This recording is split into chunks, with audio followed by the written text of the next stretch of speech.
জাতির প্রেসিডেন্ট, প্রধানমন্ত্রী, বিশ্ব নেতারা বিশ্ব মানবতাকে লক্ষ্য করে জাতির উদ্দেশ্যে ভাষণ দেয়। আর আমার নবী মুহাম্মদ আরবি সাল্লাল্লাহু আলাইহি ওয়াসাল্লাম মক্কায় খেলাফত ব্যবস্থা কায়েম করার পর, কোরআনের রাজ কায়েম করার পরে তিনি একটা ভাষণ দিয়েছিলেন। ইতিহাস পাঠকদেরকে বলবো, কম্পেয়ার করে দেখো, তুলনা করে দেখো। আল্লাহ নবী বললেন, হে আমার জাতি শুনে রাখো, ইন্নামা হালাকান নাস, ইন্নামা হালাকা মান কানা ক্বাবলাকুম ইযা সারাকা ফীহিমুদ দাঈফ আকামু আলাইহিল হাদ ওয়া ইযা সারাকা ফীহিমুশ শরীফ তারাকুহু। তোমাদের পূর্ববর্তী অনেক জাতিকে আল্লাহ পাক রব্বুল আলামিন ধ্বংস করে দিয়েছেন। তাদের অপরাধ ছিল একটা অপরাধ, সেই অপরাধের কারণে আল্লাহ পাক অনেক জাতির নাম নিশানা পৃথিবীর বুক থেকে নিশ্চিহ্ন করে দিয়েছেন।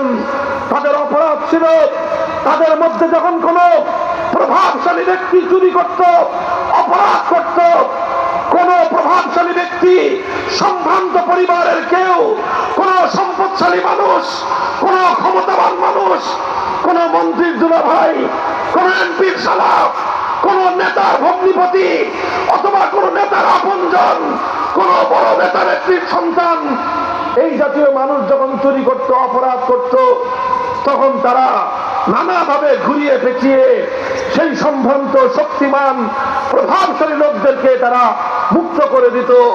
ওয়াইযা সারাকা ফীহিমুদ দাঈফ আকামু আলাইহিল হাদ।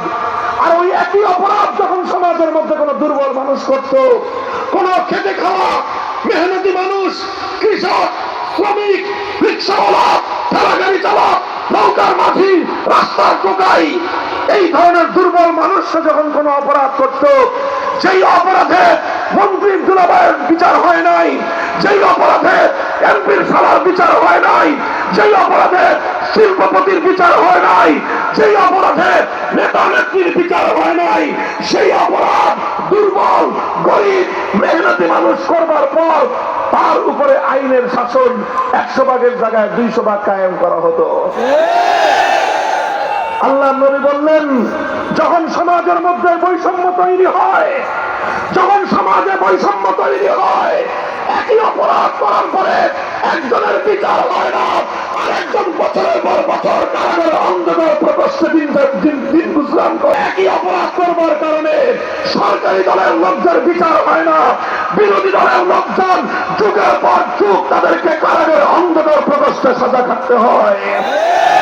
একই অপরাধ করলে প্রধানমন্ত্রীর সন্তানের বিচার হয় না, বিরোধী নেত্রীর সন্তানের বিচার হয়। এই যখন সমাজের মধ্যে বৈষম্য তৈরি হয়, সমাজে যখন বৈষম্য তৈরি হয়, আল্লাহর রাসূল বলতেছেন, হালাকান নাস, এই বৈষম্য এমন এক অপরাধ, এই বৈষম্য যেই সমাজে কায়েম হয়, যেই সমাজে বৈষম্য দেখা দেয়, আল্লাহ পাক রব্বুল আলামিন সেই সমাজকে ধ্বংস করে দেন। সুতরাং আল্লাহ নবীর পরে যেই কথাটা বললেন,